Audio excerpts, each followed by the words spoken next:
I want to bring my man though. We're joined, and this is a hard pivot. And no, I had no intention of having that conversation. It's just in watching the hearing, it just comes to mind. Brian Berletic, the man himself. Brian Berletic, he's a Bangkok-based geopolitical researcher, writer, and host, and creator of the New Atlas, a fantastic outlet. Brian, how you doing, man? You doing okay today? I'm doing well. Thank you for having me back on. I can talk about UFOs if you want. Oh, dude, you don't want me to go there. You're here for an hour talking about UFOs. I used to be the correspondent at my network for the UFO thing, and I covered this topic for decades. And like I said, I used to be very Pollyannish about it, like, oh, space brother, and it's love and light. And I don't buy that. I just don't. Especially from the standpoint of the government releasing information, I'm more inclined to believe that stuff is done in order to push you in a particular direction, not necessarily to give you the truth. I don't know why this issue would be different than any other issue that we cover. A distraction, you know. I agree with that. Whatever the truth is, you'll never find out from these people. And any information that they release is obviously going to be to manipulate people, distract them, divide them. That's all, anything that they do. That's the purpose behind everything that they do. So if we want answers, we have to go and look for them ourselves. And when we listen to these people who have repeatedly lied to us, whether it's Democrat or Republican, about every conceivable topic, this is not the first topic they're going to actually tell the truth about, which is actually a thing that's making me upset right now, because there were these protests here in Bangkok, and people are just assuming, oh, they see protests, must be a U.S. color revolution, instead of just typing in NED Thailand and figuring out which group is funded by the NED, which group is fighting the NED, and U.S. Instead of just doing that, they just assume that these are, and they're looking at the media, and the media is like, oh, these are anti-government, the this, that, and the other thing, and you're like, these are the same Western sources that lied to you about absolutely everything else. What makes you think they're telling the truth about Thailand? This would be the first thing they ever told the truth about. Do you honestly believe this is something they're telling the truth about? The answer is obviously no. So I will tell you, your prime minister is very attractive. I don't care if she's having a conversation with the Cambodian guy that she called uncle. I don't care. She'd get my vote forever. I'm halfway joking. Is that what the protest was about? Effectively, that she had a conversation and they thought that she was attacking the Thai military, and they didn't necessarily like her calling the guy uncle, which is funny to me. Like, calling him daddy seems like it would have been worse than uncle. Well, I mean, culturally in this part of the world, that is not actually unheard of. The word is translated loosely into big brother, big sister, uncle, auntie. So don't read too much into that. But the main problem is the current prime minister is in office as a product of political nepotism. Her last name is Chinawat, and her daddy is a billionaire. That's why she's prime minister. Not because she's qualified, not because she worked her way up. It was because Thaksin Shinawatra, the U.S.-backed billionaire who has been in and out of politics. His sister was prime minister. His brother-in-law was prime minister. There's a pattern here developing. Yeah. He puts these people into office to sit in the chair while he is the one actually making the decisions, often as a convicted criminal and fugitive hiding abroad with U.S. backing, with European backing. The groups in the streets that come out for him, which are not the same protests that were out just this week, are funded by the U.S. government. A lot of them are the organizations involved in the media, legally. Some of the leadership are drawn from organizations funded by the National Endowment for Democracy, which still exists, even though a lot of Trump supporters think it was defunded and dismantled. Wrong, it's still there. Look it up. Its page is still there. And they still have a page for Thailand, only now they're not disclosing any of the groups that they're funding. So you have to already know which groups those are. Luckily, I've documented it since 2010. I've documented this meticulously. I used to write anonymously as under a pen name, Tony Cartolucci. So no one knew who I was. And I was literally in their offices for many years, going in and out, sitting in on meetings, meeting them. They knew who my pen name was, and they hated me because I was exposing them. And they were talking to me, had no idea I was that person. There's a lot of very ironic and funny situations like that. But then for my own safety, I had to come out under my real name because the U.S. Embassy knew who I really was. And they were upset with my work. They were upset that I was connecting the anti-military, anti-monarchy protests are backed by the U.S. The pro-military, pro-monarchy protests, that is uniquely Thai. What a lot of people don't know about Thailand, I know this probably wasn't the topic we were going to talk about. No, go for it. It's interesting. Yeah, this is what got me into geopolitics in the first place, because I was worried my adopted home would get burned to the ground by U.S. interference. Thailand is the only country in Southeast Asia that was never colonized by a Western power. So all of the nations to the west were colonized by the British, and to the east by the French, and Thailand remained sovereign. This was because the Thai monarchy for 700 years was a unifying force for the Thai people. There was no way for these European powers to get in and divide people against each other. And that still kind of stands to this day. And when you see people attacking the current Thai king, his father, this is a dynasty that's almost as old as the U.S. is a country. Yeah. That's because it is an obstacle to the U.S. politically capturing, dividing, turning Thailand into a battering ram against China. A lot of people, and I was complaining about this on X today, a lot of people are kind of, well, they're well-meaning, but they're very superficial, left-leaning. They see monarchy, they see military, they automatically associate it with Western institutions and the right wing, when in fact, for example, the king's sister speaks Mandarin. She's a regular guest of the Chinese government. She takes pictures with President Xi Jinping and the foreign minister, and she speaks Mandarin at these events to Chinese audiences. And the monarchy itself has been a very progressive institution, encouraging Thai farmers to actually own their land rather than rent it, engage in agricultural cooperatives.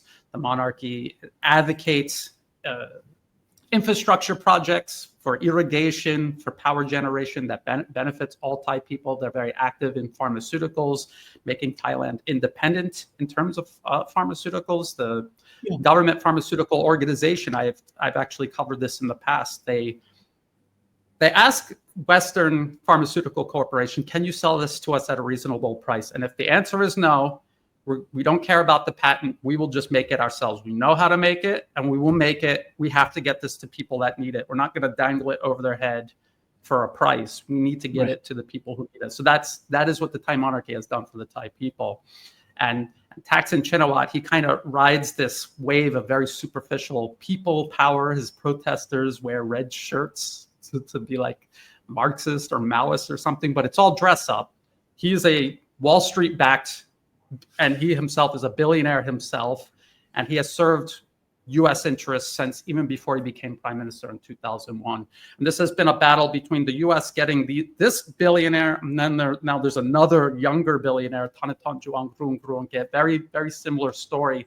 U.S. is trying to get these guys to worm their way back into power and politically capture this country, just like they did to countries like Ukraine or Georgia in 2003. There's protests in Serbia. I haven't really gotten to the bottom of who's behind those, but maybe something sort of like that. I was going to ask you about whether there was a color revolution. It's a little strange that Azerbaijan, Serbia, all of these countries all of a sudden have issues. You got to check, because sometimes it's a color revolution sponsored by the U.S. Sometimes it's a counter color revolution. So what the protests in Thailand that we saw over the last week, that is a counter color revolution. They did this once in 2013 to 2014, actually concurrently to the ones in Ukraine. And it was interesting because the Western media was cheering on the Ukrainian mobs, and they were condemning the protests in Thailand, because in Thailand, they were trying to get a U.S. puppet out. In Ukraine, they were trying to get a U.S. puppet in.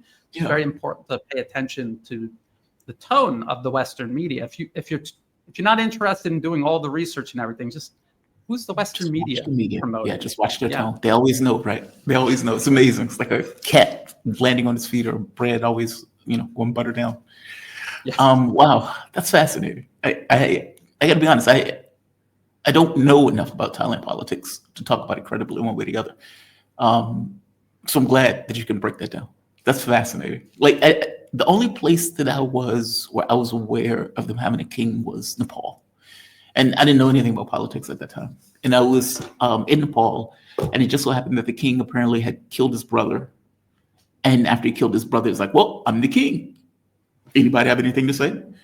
And so it was kind of like his brother was supposed to take power. He kills his brother. He takes power. And because he's the king, nobody can say anything about the fact that he's the king.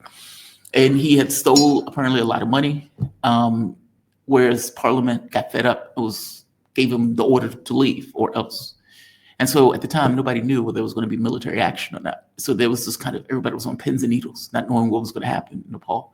Eventually just left. He just took the money and left. But that's the probably closest thing to a king that I think I've become, where it was directly involved. Not directly involved, but it was aware of. So thank you for that. I appreciate that. That's awesome. That's fascinating. Because we don't have stuff like that. Like when I used to tell my ex, we don't have anything above our political space. Like there is no unifying thing. Your political space is just your political space. And so if you're not getting along, you're just not getting along. There's nothing to unify a country in the way that a king or some other religious body or whatever would. No, this is not me advocating for those things. I'm just kind of pointing it out. That's fascinating. Let's talk Iran for a bit. And I'm super curious on your take on what happens now. What happens now? Israel and the United States obviously made a play for the king, went for their head. As I often say, racist people don't see the world clearly. They don't see it correctly.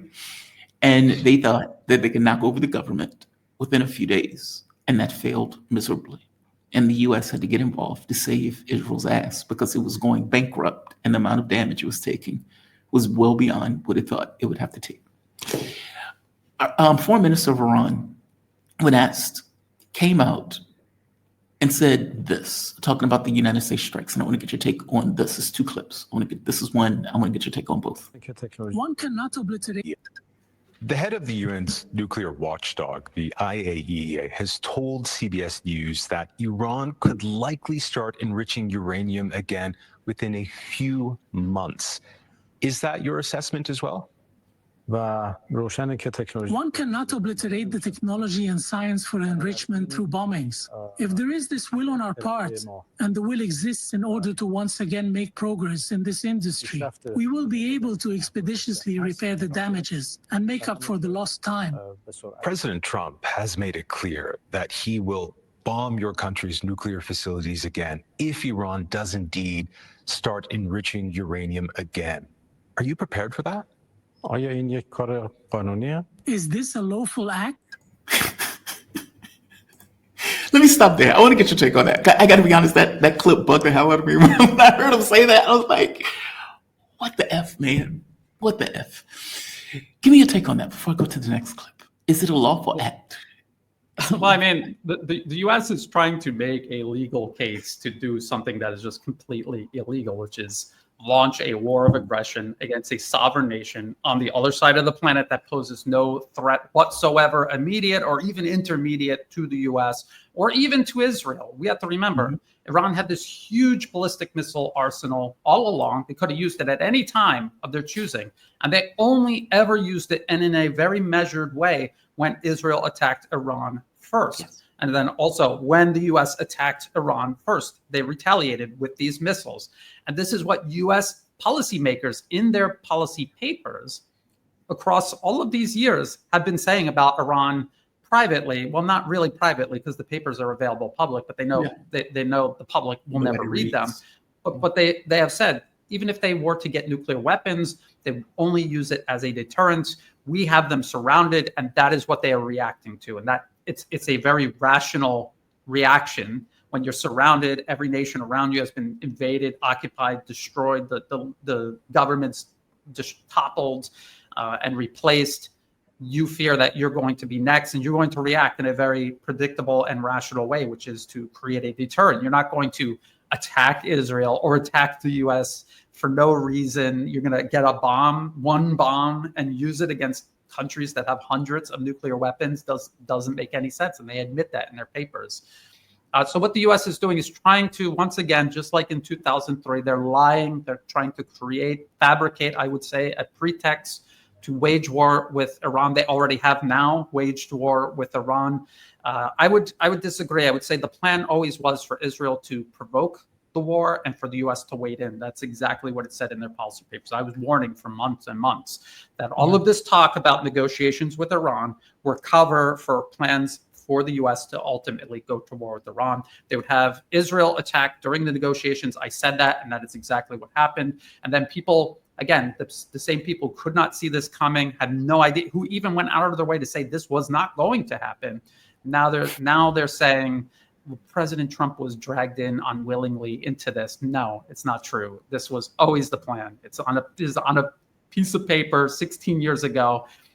In excruciating detail, they laid all of this out, has happened to the letter, line by line. This is what they planned out and what has happened. So you ask, are they going to enrich uranium? If they were smart, they would. They would go down the North Korea path. But the North Korea path is not just nuclear deterrent. It's also a significant conventional deterrent. North Korea was able to keep this from happening to them because they had a huge conventional military deterrent. They had unbelievable amounts of artillery pointed at South Korea. They could send hundreds of thousands of rounds constantly over the demilitarized zone for days and days, weeks and weeks. The U.S. had, as we can see in Ukraine, the U.S. had no ability to keep up with this. And they also had huge amounts of conventional rockets and missiles, kind of like what Iran has. And so that is what kept the U.S. at bay until they were able to develop nuclear weapons. Now they have the ultimate form of deterrent. People ask, why are they launching missiles? Is it because they're crazy? No, they need to demonstrate this capability to the United States. So the U.S. understands that. If you try to do to North Korea what you did to Iran, we can and we will nuke you. We have the ability to do it. So leave us alone. We're not bothering anybody. We have never provoked a war with anyone this entire 21st century. So just leave us alone and we will leave you alone. This is what Iran needs to do, because the alternative is, and even the US calls it this, the Libya model, where you just roll over, surrender everything, and allow them to, as you said in a previous show, just keep pecking away at Iran like they did to Syria until the government topples. And then it's a failed state. And then the US has complete control over the whole region. And then they have further isolated, encircled, and contained Russia and China, which is where all of this is headed. Yeah, agreed. It's funny the number of people who are analysts who didn't think this was going to happen. And I didn't quite understand why they didn't think it was going to happen. Like, you would have like hardcore military people who would be like, yeah, I don't think it's rational. It's like, dude, what if it's like there's context? It's like, I don't know. It was just strange to me that it's not like Israel was quiet about it. We've taken down Syria. We need to go after Iran. They were very clear. And, we have knocked over every government in the Middle East. What makes Iran special in this case? Like, I didn't understand why they thought this was so off the table. These guys were neocons. I guess I don't like his answer because I don't like that question, that ending thing of, is that legal? Dude, we are well beyond legalities, right? There is no Leviathan. There is no international law. It's a law of the jungle. You either can defend yourself or you can't. It boils down to that. Unfortunately. And it is unfortunate. I want to play this secondary clip for Agachi, I believe the way it's pronounced. Negotiations. And I want to get your take on that too. Should Iran go back into negotiations? Now, this is what he had to say when asked about negotiations. Again, this is another answer I don't like all that much, but here we are. Here he goes with it. There we are. The doors of diplomacy will never slam. President Trump has said that talks with your government could restart as early as this week. Will that happen? I don't think negotiations will restart as quickly as that. In order for us to decide to re-engage, we will have to first ensure that America will not revert back to targeting us in a military attack during the negotiations. And I think with all these considerations, we still need more time. Still, the door is not entirely closed to direct talks with the U.S. The doors of diplomacy will never slam shut. Dude, like, to me, like, even if that's Give me your take on it. I'm not even going to say anything. Give me your take. Well, again, people have to remember, Iran was negotiating with the U.S., Russia was negotiating with the U.S. Neither nation made any concessions whatsoever in any shape, form, or way. They made no concessions at all, and they are doing this simply as their part of trying to manage public perception, which is what the U.S. is doing. The U.S. is trying to use the negotiations to tell the world, hey, we tried. And if Iran says no, if Russia says no, if China says we're not going to talk to you, then the U.S. is already a downhill battle. We know this. It's a downhill battle. Many people across the West are extremely racist, very low attention span, and they already believe all of these people are their enemies. And if they hear something from the foreign minister of Iran saying, we're not going to negotiate, all that's going to do is reinforce all of these lies that have been told to them. If they constantly keep coming back to the negotiation table, people are going to be like, why? If they're so evil, why are they still talking to us? And it kind of, there's a lot of people who are kind of waking up. Even diehard Trump supporters are like, why are we doing this? We voted Trump into office to stop these wars. They were negotiating, and then you're dropping bombs on their head. Why are we doing this? So some people are waking up, but many other people aren't. And again, in the policy papers, the negotiations are a trap. There is no genuine interest by Trump or Biden or any of these people, Obama, to negotiate with any of these countries. It's always a trap that they lay out, and they're trying to use it to frame these targeted nations, portray them as not wanting diplomacy. So if you double down in that role, all you're doing is helping them sell this war to their own public. Unfortunately, I think for Iran, I mean, it doesn't really matter what they do. There's still going to be a large percentage of the Western population that's always going to be eager for war. I saw people cheering this on, and Americans don't have anything to be proud of. They're not building anything. They're not going anywhere as a nation. The only thing they have to look forward to is the next nation the U.S. takes something away from, the next country they bomb, overthrow the government of. This is what they have to feel proud about, I guess. I don't know. Yeah. And so it's sad. It's very sad. Yeah. I guess my thing is, look, I understand where you're coming from with this, and I do get the logic of being amicable, of being open to talks. But it's kind of like, somebody saying, hey, I would like to sleep with your wife. Can we negotiate it? It's bizarre, right? I mean, it's like you're asking them to negotiate something.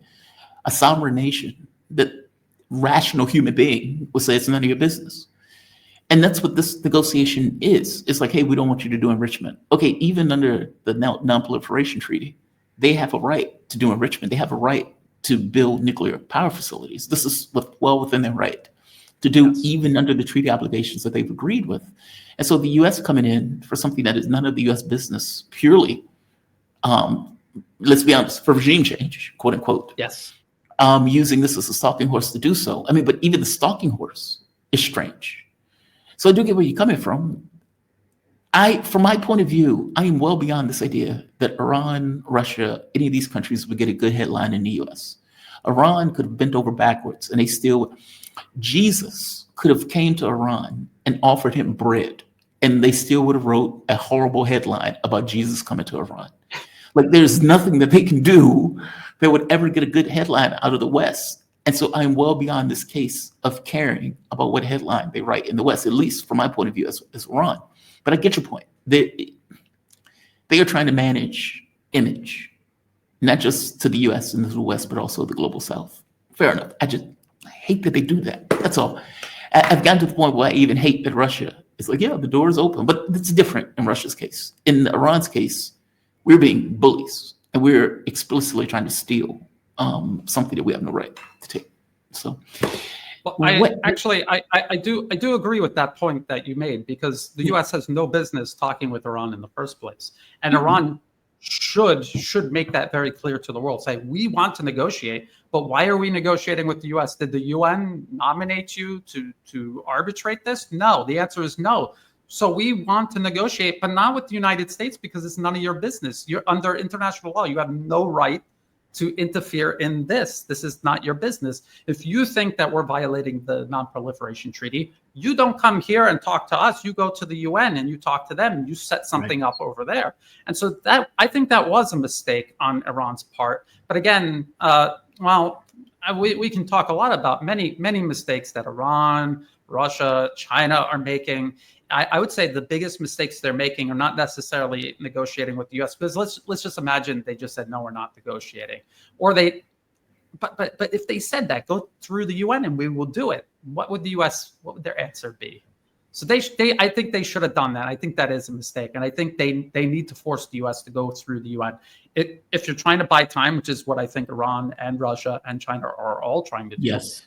If you go through the UN, we'll eat up even more time than negotiating with them directly. With the U.S. has no. When you do that, you are granting them some sort of authority that they don't have in any shape, form, or way. So I agree with you. I do think that is a mistake. And bring up Israel's nukes. Israel's nukes. And bring like, hey, if you want us to get rid of our program, fine. Israel needs to get rid of the nukes. That way we'll be safe. Like inspect it and dispose of it. Yes. The Libyan model for Israel's nukes. I mean, man, like it is mind-blowing to be in the U.S. and hear these constant arguments about, oh my God, Iran and nukes, Iran and nukes. And it's like, dude, Israel's nukes. Israel's nukes. They're a lunatic country with nukes. Like, it's just mind-blowing. I want to get your take on something else. Trump. I think I might slightly disagree with you on some of this. I don't get the sense. For one, Donald Trump doesn't read policy papers. People around him do.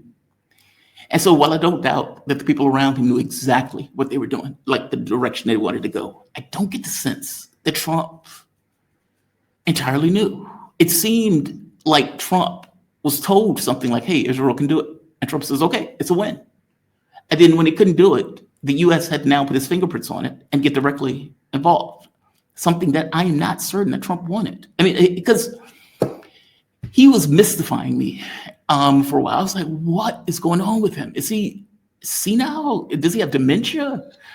Like, why is he acting this way? Like, for example, he would come on and says, it's obliterated. Okay, well, everybody knows that's a lie. So why are you saying that? Because if your framing of argument is, well, they have nukes, that's a stalking horse, so we need to do something about the nukes. Okay, that's a little bit weird for you to say, well, it's all gone, war's over, everything's over with, everything's finished, night, good night. And Israel is still saying, we're going to attack. Like they are saying two completely different things, right? And so I get the sense that the people around Trump might have been aware of what's going on. I think he's out to lunch. Give me your take on that. Or do you think, no, Trump was in on it from the entire time? I'm mystified by him if he was. President Trump has no clue what's going on around him. He knows nothing about anything. I think people can even look at the way he has run his own business and raise some questions about his capabilities just managing his own business, let alone all of America's business. We know American presidents aren't in charge of anything. We know Congress is in charge of nothing. They are signing off on what is put in front of them, and they are also selling it to the American people. That is his job, and that is something that he's actually good at. That's what he is good at. But he's not making any decisions. So whatever he's saying they're going to do, what you can clearly see is he's saying, oh, it's done, it's a done deal. And you could even see how in his own support base and, analysts out there who are like, see, it was all a complex 5D chess move to go to war, to not go to war, to bomb our way to peace in unprecedented acts of military aggression in the one country that we haven't bombed yet. Now we have bombed it. So it was a brilliant masterstroke of pursuing world peace, when in reality, he's saying that, Israel's saying it's not done. And so you see, they just set up the exact same dynamics in the policy paper from 2009 all over again. So now here's the US saying it's settled and we're at peace with Iran. We want peace with Iran. We're going to negotiate. And here you have Israel, the trigger, again, set up as the trigger, and they're going to start the next round of hostilities. The U.S. can pretend, oops, we were doing negotiations again, and Israel attacked again with the bombs that we gave them and the planes that we gave them, and we were refueling them, and we were picking out the targets with our satellites that Israel does not have access to on their own unless we give them access to it. And so they're setting up the exact same dynamics for another round of hostilities. They just need to reload. That's what they're doing right now. And that's what they're doing right now. The United States apparently is hand over fist reloading Israel, sending thousands of JDAMs, aerial, what are those things? The various different missile types, hundreds of millions of dollars worth. Yes. Oh, here it is. So 3,845 JDAM kits for £2,000. I guess these are bunker busters. 3,280 JDAM kits for £500. General purpose bombs. Ain't that nice? General purpose bombs. What happens here? I mean, obviously, Israel was surprised. The U.S. was surprised. The U.S., I don't think, wanted to get its hands dirty. At the very least, Trump didn't seem to. I get the sense that he was told that they can handle it. This will be over within a few days. And they were shocked when it wasn't. Obviously, Israel is aware of Iran's military capability now in a way that they probably weren't necessarily aware of their resilience before. The attempted overthrow didn't work. Now what? What's the new plan? I mean, is it pecking away? I mean, my thought is peck away, to pretend like you're in negotiations with Israel doing strikes and you get, because the thing is, what was demonstrated was that the moment that the U.S. gets involved, Iran backed down, because you have two nuclear powers that are effectively attacking them. And I don't think Iran wants to get into a large protracted war with the U.S. any more than I think the U.S. wants to have 20, 30,000 service members coming back in body bags. And so it seemed that overthrowing the government is easier than going into direct conflict. Give me your take on this, though. How do you think they go after Iran now? And what does Iran have to do going forward? And like you said, the North Korean model, yes. But what is the U.S. strategy and the Israeli strategy at this point? Oh, I've been warning people about this for a long time. The U.S. has two concepts that they're building all of their foreign policy around right now: a division of labor, region by region. So in Europe, the division of labor is between the U.S. and Europe. Europe is taking over America's proxy war against Russia and Ukraine. They're going to divert more public money away from actually taking care of their people's best interests and funnel it into America's proxy war in Ukraine. And we can see them doing that, and we can see Trump pretending to have a row with them and then being on the same page now. They're doing it in the Middle East. So not just Israel, but the Persian Gulf states that have been allied with the U.S. that are beholden to the U.S. Right. Yes. Something like that. So there's the division of labor there. And then, of course, here in the Asia Pacific region, the Philippines, Japan, South Korea, the island province of Taiwan, which is actually part of China, and the U.S. has troops there. So you could see, the problem that presents. And then there's the concept, so that's division of labor, and then there's the concept of strategic sequencing. The U.S. cannot fight Russia, Iran, and China at the same time. They need to do it in an order. So they were working on Russia first. They have Russia entangled in Ukraine. They took out Syria because Russia was overextended, wasn't able to commit resources there. And so they were successful in Syria. And I warned people that Iran not being able to help defend Syria was a sign of weakness. And I think we saw some of that weakness in this most recent exchange. It wasn't helplessness, but it wasn't the strength that I think a lot of people imagined Iran would respond with. And again, it's because they're not all powerful. All of these nations have been targeted by the U.S. for decades and decades and decades. So it's amazing that they still survive as they do.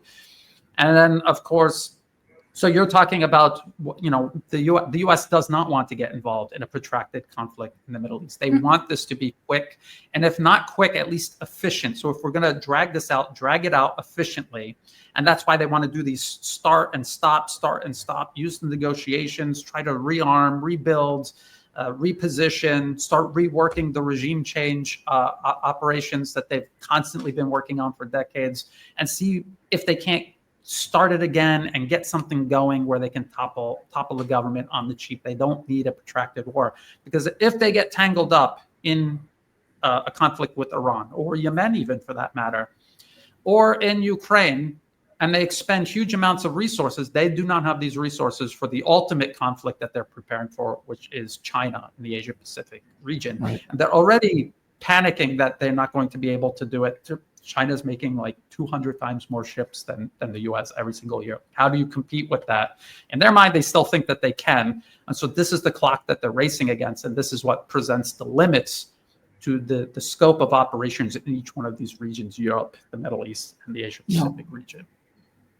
I get the sense that Iran just didn't want to fight, like the frog boiling thing. Like, not that they didn't have the capability, they just didn't want to use it. And so as Syria fell, they stood by. As Hezbollah gets a haircut, they stand by. Like, meaning, one of the Israeli commanders was pointing out that Iran made a mistake by not acting immediately after October 7th, that all forces should have been exerted almost immediately with the idea of trying to overthrow and get rid of Israel. Now, again, what the guy misses is that this wasn't planned. Like, he's talking from the point of view as if Iran was talking to Hezbollah and it was like, hey, yeah, let's just do October 7th and let's kick it off. That wasn't the plan. These groups were acting independently of each other on some level, in which case you can isolate and take down. I do think it's a mistake for Iran to stand by while Syria fell. Oh, that is very true. I agree with you on that, because I gave them basically a gateway. But give me a take on that. I mean, is this an issue of weakness or an issue of just not wanting to throw a punch? There's a difference. No, it's weakness. People have to understand the realities of modern warfare and the limits to what nations like Iran, Russia, and China, what the limits are to their military power. People see the United States projecting military power around the globe, and they just think, well, look at China. It's catching up. It has a huge economy, a bigger population. They have this huge military. But people don't understand. You have to deliberately design your military in a certain way to project military power around the world the way the U.S. does. And you cannot have the largest high-speed rail network on planet Earth in human history and also project military power around the globe like the U.S. China made a specific decision to invest in its own people, like a normal, rational, healthy government should. The U.S. has not done that, and you can see it reflected on the streets and across rural communities in the United States. You can see what impact it has had. But they do have this ability to project military power. They have politically captured all of these nations they use as proxies in Europe, Israel, the Persian Gulf states. And this is what makes them so menacing. And so Iran is fighting against all of this. They have decades of sanctions. Yes, they're persevering, but it's not effortless. You know, it takes a lot of effort, and there are a lot of trade-offs and sacrifices they have to make. People were talking about their Air Force. They were operating F-14 Tomcats. This is like from the Vietnam War, and F-4 Phantoms from the Vietnam War. These are American planes left over from the U.S.-backed regime that had been thrown out of Iran. So these are ancient warplanes that are practically useless, and on paper, it's an Air Force. In reality, in practice, it is useless. It was not usable. And so this is the problem that they had. This is why they invested in Hezbollah, Ansar Allah, ballistic missiles, and air defenses. And to their credit, this has worked to a certain degree. It has preserved their nation state up until now. But again, there's limits to it. And so they were involved in Syria, and they fought hard. The Russians fought hard. Contrary to popular belief, the Syrian military fought hard. They were ground down. Russia and Iran were overextended by these regional conflicts that are taking place, and it just simply wasn't enough, and they were overwhelmed. And people say these things, oh, the Syrians just gave up. The Russians could have, but they didn't want to, whatever. This is cope. Both sides are prone to coping when things don't go their way. It is weakness. It's not a matter of will. If they had the ability, they would have preserved the Syrian government. It just wasn't possible. They fought very hard in the opening phases of that last battle, but they were overwhelmed because the U.S. just constantly, like you say, they pecked away until there was nothing left. And they overextended and locked Iran and Russia in so that they weren't able to respond with the full force of available resources. I think I agree with that. I mean, all things being equal, if Russia could have saved Syria, they would have. Yes. I don't think they would have wanted the Syrian government to collapse. Yeah, I don't buy the premise, right? The Syrian thing is more interesting because, from my understanding, certain people were bought off. There was internal divisions, or let's say dirty tricks, let's say it that way, quote unquote, in regards to information. Like, meaning, apparently there was a lot of stuff that went on in regards to Syria, where you get the Russians that were pissed off, swearing.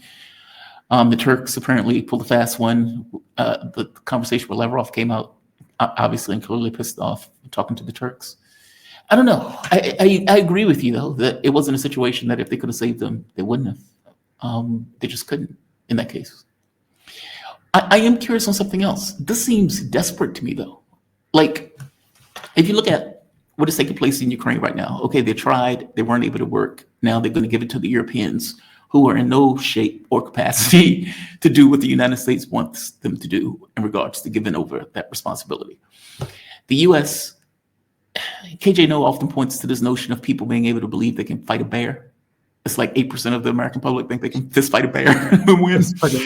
Probably. Yeah, that's what it feels like to me. Higher than that. Probably higher than that, I would think. But I guess that's my feeling towards China. Because as you point out, these are militaries that are designed for the protection of their homeland, not to project power across the globe. And I don't get the sense that the U.S., who's been trying to pivot to Asia for the last, 20-something years, is going to still be able to get over to Asia. They're still bogged down in this issue with the Middle East. Israel is not letting them pull out of the Middle East. I don't get the sense that Ukraine or Europe is going to let daddy leave them in Asia, in Europe. Meaning, this doesn't seem like it's going to plan. At the very least, the plan doesn't seem to be working all that well. But maybe you see it differently. How do you view it? Well, the U.S. doesn't want to. Has no intention at all whatsoever of abandoning the proxy war against Russia and Ukraine. Has no intention of abandoning its proxy war against and now open war with Iran. Right. It wants to wrap all of these up, or at least keep these nations bogged down while it pivots to China and then repeats the whole same process here.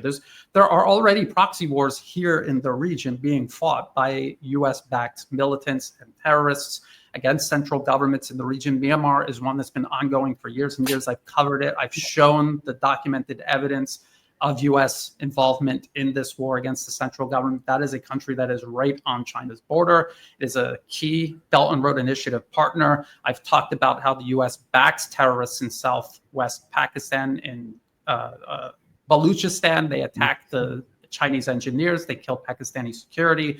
They even tried to kill the Chinese ambassador to Pakistan at one point. And so this is what they are doing all around the entire globe. It is a global project, and they have huge amounts of resources sunk into this, and they're not interested in disengaging anywhere. The only reason they say these things is to manipulate public perception, and like we were talking about with Europe, they're handing it off to Europe. Europe is not going to be able to invest in Ukraine and beat Russia. But what they need Europe to do is just keep Russia tied, keep it going for as long as humanly possible. That's what they're going for. I'm pretty sure they know they're not going to win that in the long run. There's policy papers that said if we provoke a war with Russia in Ukraine, Ukraine's going to be destroyed in the process. That will be a byproduct of this policy. That was the 2019 Rand Corporation paper extending Russia. So they are pivoting here to Asia Pacific. Like I cover and I tell people and I warn people that they have huge amounts of political influence in all of these countries in the region. They're trying to create a region-wide united front against China. They have the Philippines right now politically captured. They're transforming it into a battering ram. They're beefing up the military presence on the island province of Taiwan, which is literally inside China's borders. And they're building up their capabilities in Japan and South Korea. The U.S. is, and they have rearranged the entire military to fight this war with China. And this was ongoing all throughout the Biden administration. And now these pieces are falling into place just as President Trump is announcing. His Secretary Hegseth is announcing that now we're invested in Asia. Now it's time to confront China. That's continuity of agenda, and so we have to keep that in mind. This is a global project. They're not bored here and going here. It's a front that goes from Europe all the way through the Middle East, Central Asia, Asia Pacific. It's like a huge crescent, and they're trying to encircle all of Eurasia and control all of Eurasia. Now, certainly China, Russia, and Iran knows this. At least at the very least, I hope they do. Yes, sure. Iran gives me concerns. I got to be honest with you, but whatever. They know this, and they know that any notion of multipolarity, they are the fulcrums of the multipolarity. It's like, yeah, these other countries are important, but ultimately Russia, China, and Iran is the meat of it. That needs to be solidified. And one or all of those needs to be undermined for there to be this kind of, let's say, this grand chessboard win, where you can, start pecking away at the other countries. What do they need to do in this? They need to work closer in coordination. They need to work closer in strategic military cooperation. I remember I was having a conversation with a gentleman where we were pointing out the BRICS.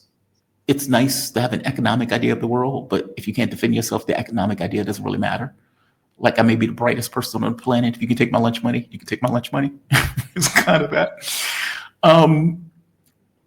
They need to create more military cooperation? Is that what needs to take place? Because as you point out, they are perfectly aware of what the United States is trying to do. For God's sake, they write it down in policy papers. Donald Trump may only watch porn and not read, he only look at the pictures. I guarantee you that Russia and China are paying attention to what is being written down in those papers. Give me your thoughts on this. Well, they are working pretty close together. And then, as we've mentioned in the past, there were instances of cooperation that we weren't even aware of, where they were cooperating much closer together than we even realized. And so there's a lot of room for that possibility.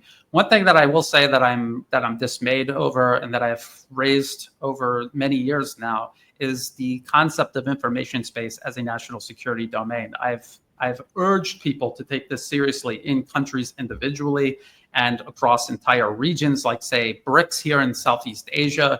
They need to protect their information space. It is completely controlled by the United States. It is just, and if you cannot control your own information space, you cannot control what information people are getting and or disinformation they're getting, and you have no ability to shape their minds, to get them together on the same page toward national or regional goals. And what you have instead is a foreign interests coming in and shaping them instead and turning them against you. So you could have the most powerful military in the world, a military capable of taking on the United States. But if you cannot convince people to man that military and point the guns in the right direction, then it's all for absolutely nothing. And so this is a huge problem. I don't know whether it's because a lot of just old people are up in this most senior positions, and they still think the internet is like a novelty or something. They don't understand that it's a national security domain, that information space is in the 21st century the same as a land border, your airspace or your shores, and you need to protect it with the same degree of seriousness and in a complete way that you do all of your physical domains. I don't know what's so complicated about that. The US does, China does, Russia does, and I don't know why this is not being impressed upon other nations as part of BRICS, as part of ASEAN. ASEAN is what I meant to say, Southeast Asia. That is a block here in Southeast Asia. See, I was about to say it's complicated. I was about to say it's complicated when you say it's not complicated. If Russia started doing it as a result of the U.S. doing it, like, meaning the moment that the U.S. came and said, okay, well, we're going to get rid of RT and Sputnik, or we are going to use FARA to be more aggressive in going after certain groups. I mean, then Russia started say, okay, if you're going to do that, then we'll do that. Meaning they were doing it in response. Now, I agree with you. That's complicated. Like, it's so easy for a government to say, for example, I'll give you an example. FARA, Georgia. Georgia comes out and says, we don't want companies, or let's say corporations, coming into our country, because certain corporations, certain countries, I'm saying this very poorly, they wanted more control over their information space. And of course, Europe freaks out. And as they point out, they say, well, look, you guys have a FARA law. How are you complaining about the FARA law? The idea of money coming into our country, we want to know where that money is going and if that money is being put into political activities, such as like the NED or the other one, the National Endowment for Democracy. Yes, thank you, USA. NED. Basically, we want to know that stuff, right? Because you're a foreign government putting in data and information into our country that may have a vested interest in going against governmental activities, especially if the government is taking a certain policy position that a foreign government doesn't necessarily like. Europe freaks out. The U.S. freaks out. They want to pass sanctions on Georgia. Georgia's pointing out, look, you guys have the exact same policy. How are you bitching at us about something that you have the same policy over? That's Georgia trying to control the information space. So it's not that I disagree with you. I think my issue is, speaking to a Georgian, he said the first thing they're going to do is go after stuff they don't like. Just like the U.S., first thing they did. It's not that you guys are saying something that's false. We just don't like the fact that you're saying it. And that's what governments have a vested interest in doing.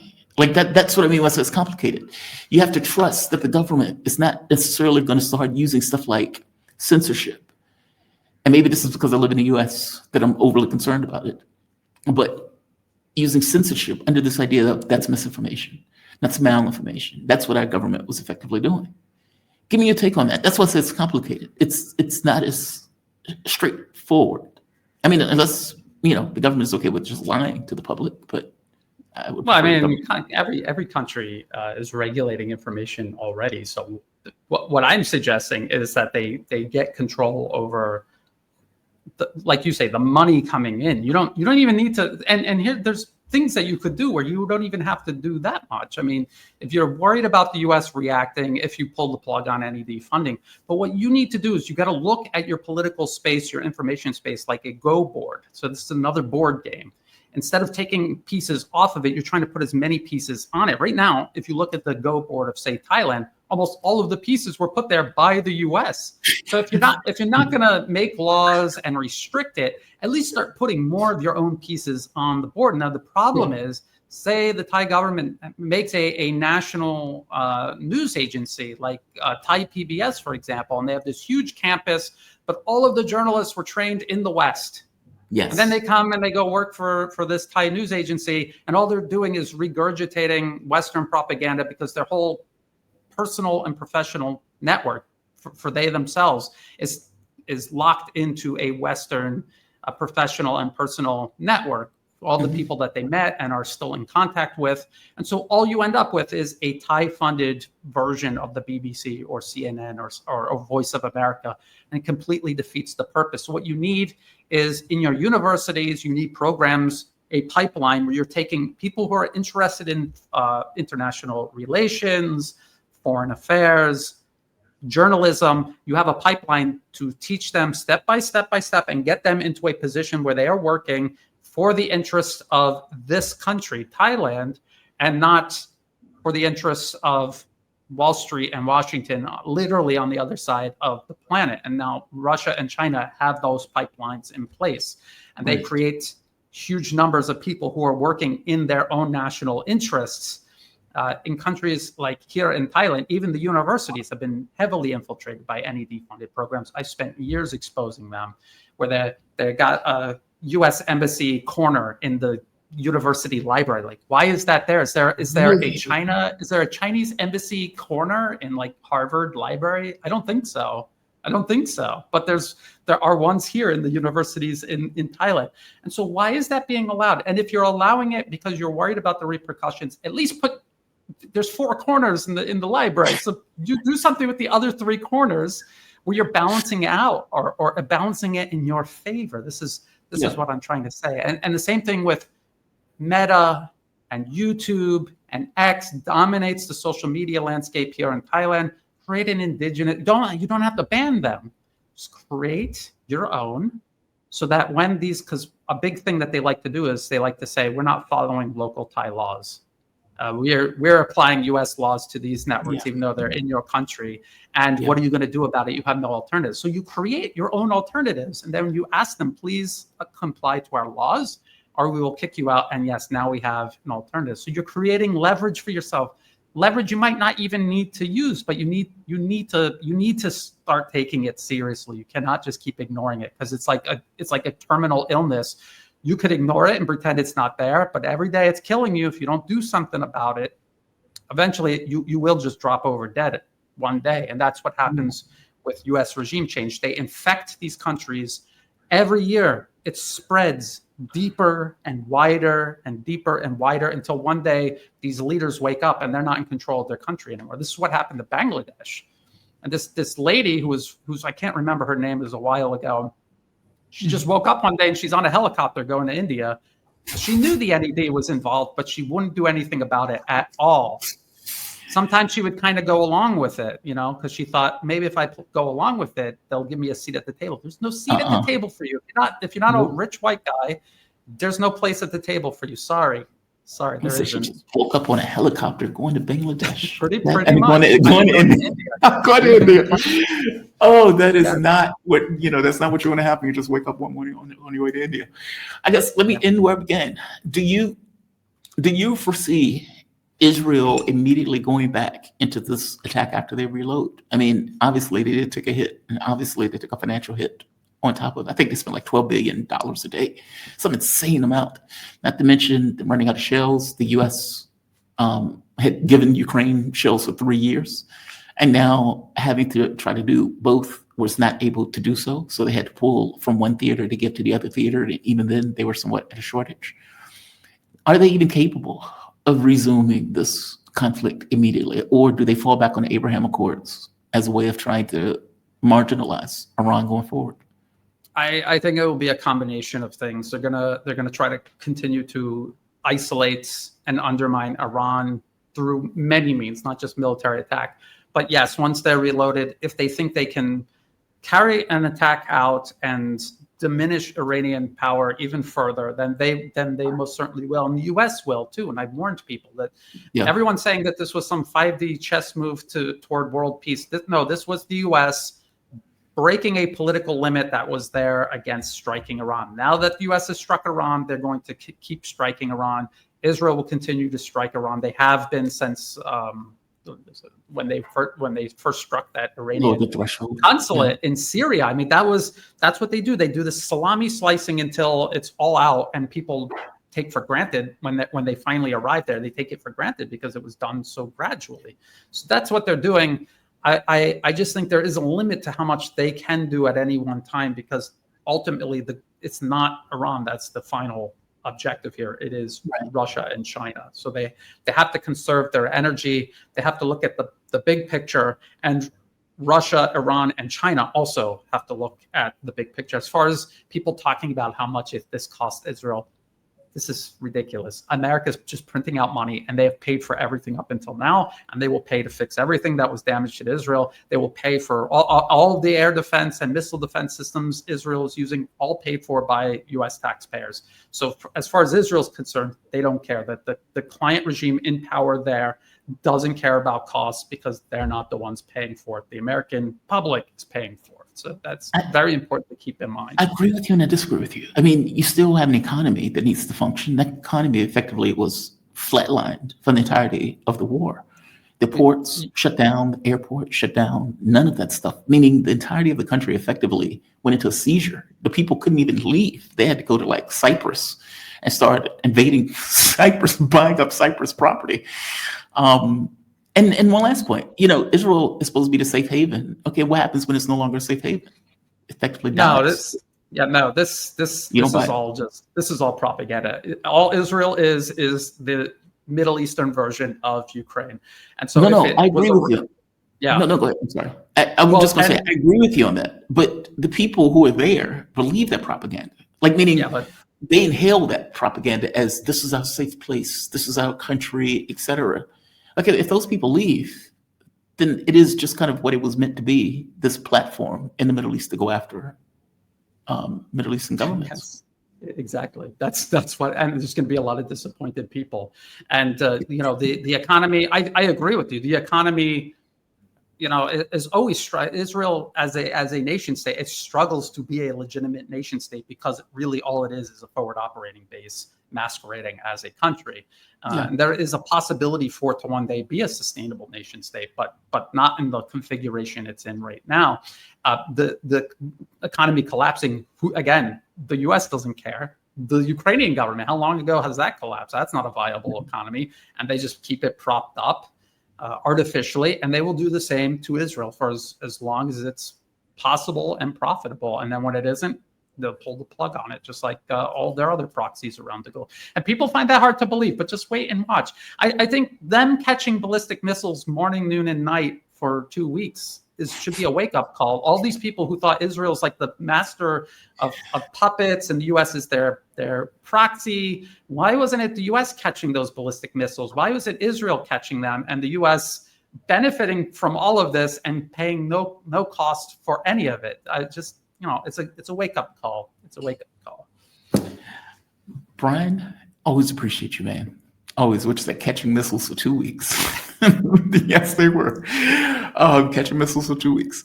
Brian Berletic, he is a Bangkok-based geopolitical researcher, writer, and host of The New Atlas, a fantastic show. And I know I always say this, but it's true.